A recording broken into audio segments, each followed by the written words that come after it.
দরাই মরুভূমিতে ফেলে দিয়ে আসলেন।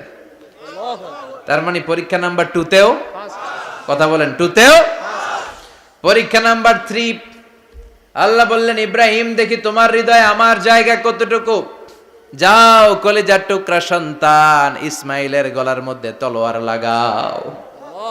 সাইয়েদনা ইব্রাহিম বিয়ে করার পর থেকে আল্লাহর কাছে চাইতে চাইতে শেষ, মাগা সন্তান হয় না। ওনার প্রথম সন্তানটা হয়েছিল সাইয়েদনা ইসমাইল যখন জন্মগ্রহণ করেছে, ইব্রাহিমের বয়স ছিল 86 বছর। সুবহানাল্লাহ কইতে মনে চায় না? এই এলাকায় আসেনি 86 বছর বয়সে সন্তান হয়েছে? হ্যাঁ, এরকম শক্তিশালী পুরুষ কেউ আছে? আহা, 86 বছর বয়সে তো হাঁটতেই পারে না। কথা কন।